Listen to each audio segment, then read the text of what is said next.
এই মুহূৰ্তত আহি পৰিছে অসমবাসী ৰাজ্যখনে কেৱল এটা গুৰুত্বপূৰ্ণ খবৰ। অসমৰ লাখ লাখ কৃষকৰ বাবে এটা ডাঙৰ খবৰ। অৰ্থাৎ পিএম কিষাণ যোজনা 20 নম্বৰ কিস্তিখন কেতিয়া দিব আৰু কোনে কোনে লাভ কৰিব।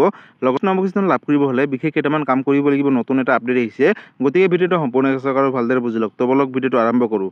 আৰু আজিৰ প্ৰথমটো খবৰ হৈছে ৰাজ্যৰ লাখ লাখ কৃষকৰ বাবে এটা ডাঙৰ খবৰ। অৰ্থাৎ 20 নম্বৰ কিস্তিখনক লৈ নতুন এটা আপডেট আহিছে। আপডেটটো চাই ল'ব। লগতে চৰকাৰে কি ঘোষণা কৰিছে 20 নম্বৰ কিস্তিখনক লৈ পোনপ্ৰথমতে আপডেটটো এবাৰ চাই লওক। বন্ধুসকল, যিকোনো মুহূৰ্তত সোমাব পিএম কিষাণ যোজনাৰ অধীনত 20 নম্বৰ কিস্তি ধন। এক্টিভ কৰি ৰাখক আপোনালোকৰ বেংক একাউণ্ট। অৰ্থাৎ ডিবিডিৰ মাধ্যমত প্ৰেৰণ কৰিব 20 নম্বৰ কিস্তিৰ ধন। যিকোনো মুহূৰ্তত সোমাব পিএম কিষাণ যোজনাৰ অধীনত 20 নম্বৰ কিস্তিৰ ধন। এক্টিভ কৰি ৰাখক আপোনালোকৰ বেংক একাউণ্ট। যদিহে এতিয়ালৈকে এক্টিভ কৰা নাই তেনেহ'লে অতি শীঘ্ৰেই এক্টিভ কৰি ৰাখক।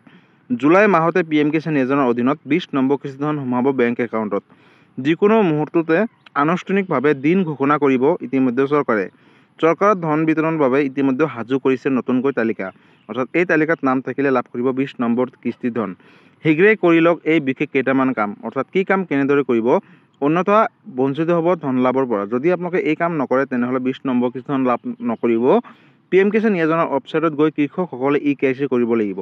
তালিকাত নাম আছেনে নাই চাবলৈ মুকলি কৰা হৈছে অফিচিয়েল ৱেবছাইট। অৰ্থাৎ অফিচিয়েল ৱেবছাইটত প্ৰৱেশ কৰি pmkisan.government.in প্ৰৱেশ কৰাৰ পিছত আপোনালোকে বেনিফিচিয়াৰী লিষ্টত গৈ চাব পাৰিব নিজৰ নাম। অৰ্থাৎ গাঁও, জিলা, উপজিলা লগতে আপোনালোকৰ সমষ্টি চিলেক্ট কৰি আপোনালোকে চাব পাৰিব নিজৰ নাম আছেনে নাই।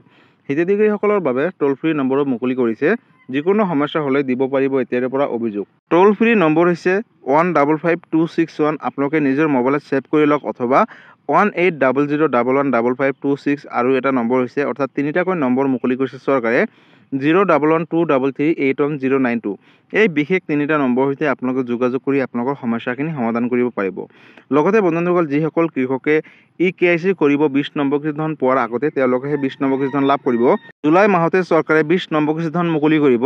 এতিয়ালৈকে আনুষ্ঠানিকভাৱে চৰকাৰে ডেটটো ঘোষণা কৰা নাই, যাৰ বাবে আপোনালোকৰ মাজত এতিয়া অৱগত কৰিব নোৱাৰিছোঁ।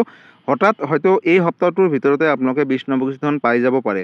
তাৰ বাবে আপোনালোকে অতি শীঘ্ৰেই KYC কৰি লওক। লগতে মাটিৰ জমাবন্দী আপডেট দিয়ক। বেংকৰ লগত আধাৰ কাৰ্ডখন লিংক ৰাখক। আৰু এই সবিশেষ কাম কৰিব হ'লে আপোনালোকে ওচৰ চুবুৰীয়া CC চেণ্টাৰ দোকানৰ সৈতে অতি শীঘ্ৰেই যোগাযোগ কৰক। আৰু আপোনালোকৰ যিখিনি সমস্যা হৈ আছে বা যিখিনি ভুল হৈ আছে সেইখিনি নথিপত্ৰ আপডেট দি আপোনালোকে 20 নম্বৰ কিস্তি ধন লাভ কৰক। আৰু চৰকাৰে ইতিমধ্যে হেল্পলাইন নম্বৰ মুকলি কৰিছে। লগতে নতুন এখন লিষ্টও প্ৰকাশ কৰিছে। গতিকে বন্ধুসকল, পিএম কিষাণ যোজনাক লৈ এইটো এটা ডাঙৰ আপডেট আছিলে। যদি পিএম কিষাণ যোজনাক লৈ কিবা সুধিবলগীয়া বা জানিবলগীয়া আছে আপোনালোকে মোক কমেণ্ট কৰি জনাব। মই নিশ্চয় ৰিপ্লাই দিবলৈ চেষ্টা কৰিম। লগতে এই ভিডিঅ'টো সকলো কৃষকৰ মাজলৈ শ্বেয়াৰ কৰি দিব। গতিকে বন্ধুসকল, আজি আছিলে এইটো এটা ইনফৰ্মেটিভ ভিডিঅ' আৰু গুৰুত্বপূৰ্ণ খবৰ। ভিডিঅ'টো চাই কেনেকুৱা পালে, যদি ভাল পালে চেনেলটো নতুনকৈ আছে চেনেলটো ছাবস্ক্ৰাইব কৰিব, লাইক কৰিব। কিবা সুধিবলগীয়া বা বিশেষ জানিবলগীয়া আছে আপোনালোকে মোক কমেণ্ট কৰি জনাব। মই নিশ্চয় ৰিপ্লাই দিবলৈ চেষ্টা কৰিম। লগতে এই ভিডিঅ'টো সকলোৰে মাজলৈ শ্বেয়াৰ কৰি দিব, যাতে এই আপডেটকেইটা কৰি সকলোৱে 20 নম্বৰ কিস্তি ধন লাভ কৰিব পাৰে। ধন্যবাদ। জয় আই অসম।